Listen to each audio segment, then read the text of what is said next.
I'm simply done with technology. Mercury is most definitely in retrograde because I recorded Aries video, which is this video right now, and Leo's video. And I was using the wrong microphone, so the sound was basically inaudible. So I'm re-recording it. So hi, my name's Tori. If you're new here, I do these readings Tuesday through Friday. Fire signs are on Tuesdays, Aries, Leo, Sagittarius. If you want a personal reading, that's linked in the description below. If you want to become a patron, that's linked in the description below. If you want to, wow, not me getting text messages. If you want to make a one-time donation to the channel, just as like a tip to be like, hey, way to go, champ. You could buy me a coffee, linked in the description below, or look out for one of these cards that are popping up at some point in the video. It's gonna say buy me a coffee. If you don't want to do any of those things, just liking, sharing, commenting really helps boost the algorithm or whatever the fuck. So instead of me remembering what the Aries reading was about, let's see what else comes up for the Aries. Damn, that Leo reading was on point too. I felt that. Whatever, wasn't meant to be. Fuck you, Mercury. Okay, this card did come up in your reading that I did before, so maybe it's gonna be this. Okay, yeah, it might be the same fucking vibe. This didn't come up, but Five of Wands, by the way, Chariot and the Five of Wands. Wow, this came up in Leo's reading. Okay, but I got the vibe in your reading previously. I got the vibe that y'all were questioning your abilities to do something, to get something started, to start something, right? This is conflict, could be a fight with somebody, possibly maybe a mother figure or something like that. Maybe you're having issues, mommy issues. If it's none of that, it's just you questioning your place and your ability to create something meaningful. This also could be a card of competition. The good news about everything is the Chariot. Chariot's a winner. Chariot's got willpower. The Chariot does not stop at any obstacle. Chariot busts through the obstacles.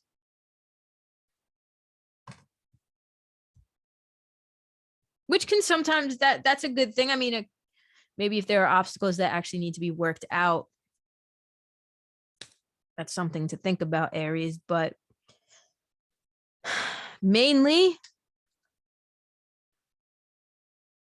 the Chariot is a card of taking the reins, taking control of your situation and making the best of it and busting through whatever blockages or obstacles. Maybe the blockages are yourself. The Devil comes out when I think of insecurities, especially with this Empress in reverse here, busting through your insecurities. Like, even if your monkey mind, as Tim Ferriss calls it, if your monkey mind is telling you you're not good enough, you have imposter syndrome, whatever, you're starting anyway. And Aries, that's a good place to be.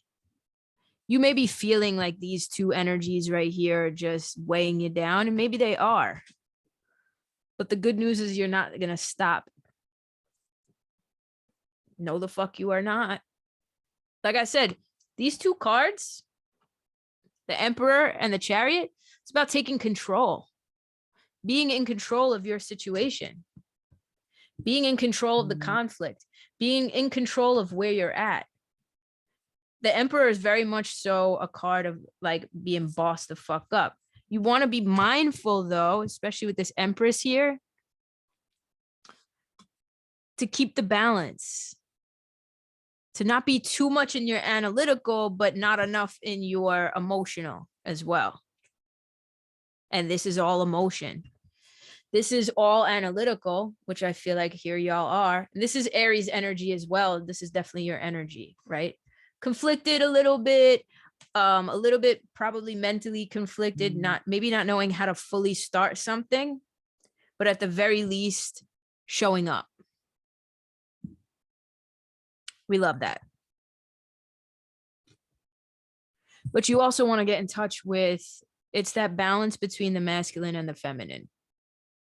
I'm not getting love vibes. Normally when the emperor and the empress come up together in a reading, depending on how they come up and where they come up in the reading, it could mean like divine masculine, divine feminine. I'm not getting that here. I'm really just getting the balance between your masculine and feminine energies, really.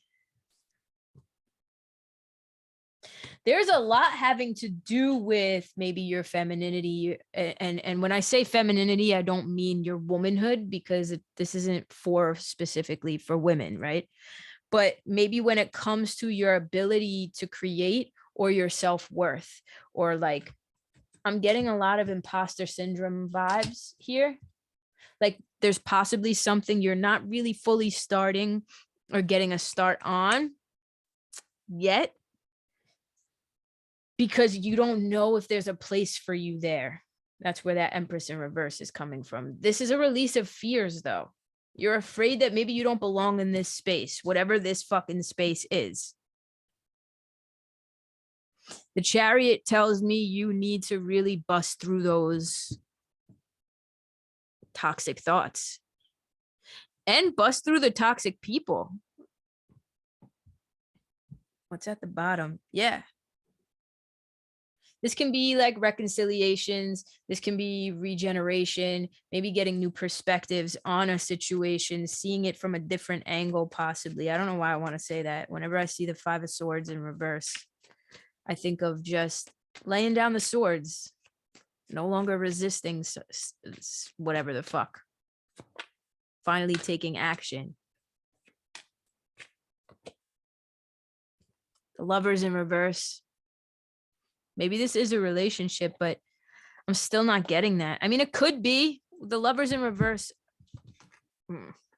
over this card right here. The Devil could be infidelity.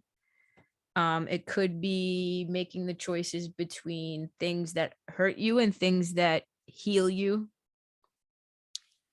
This can very much be overindulgences in situations, being again, it's like this can really just be an imbalance, right?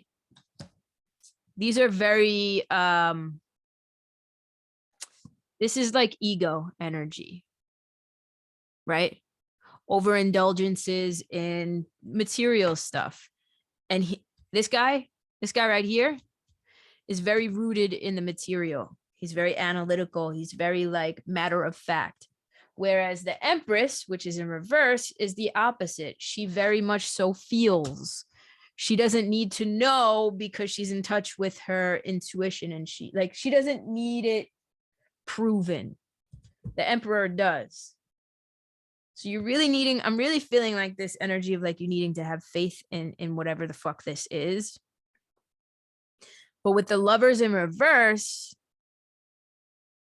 there's a disharmony, an imbalance, like I've kind of been fucking saying. King of Cups in reverse.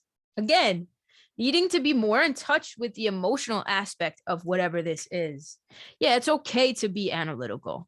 It's okay to have your I's dotted and your T's crossed. It's okay to do all of those things, to plan and implement those plans, but it's also necessary for you to kind of bring the right brain into it as well. Your creativity, your emotions, your sensual nature. Oh my God. The Knight of Cups in reverse.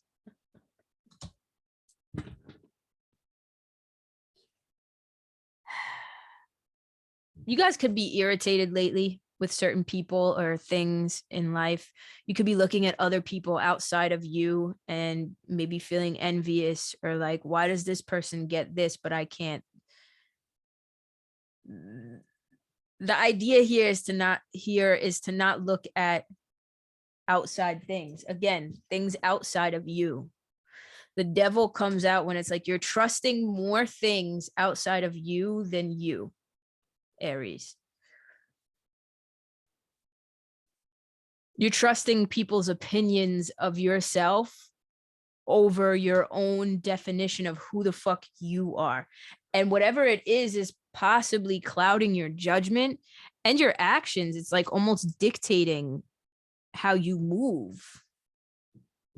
So the best thing you can do is just get control over it, push through it, release the bad thoughts, Aries.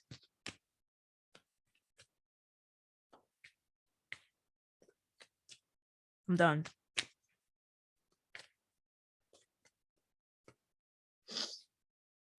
Ascension, move into your true self. Rise above the darkness. The light is here. Yeah. Do I need to even really elaborate on that? Voice of truth, Joan of Arc. Voice of truth. Stand strong, focus on your purpose, release the fear of persecution, and speak your truth. Again, need I say fucking more?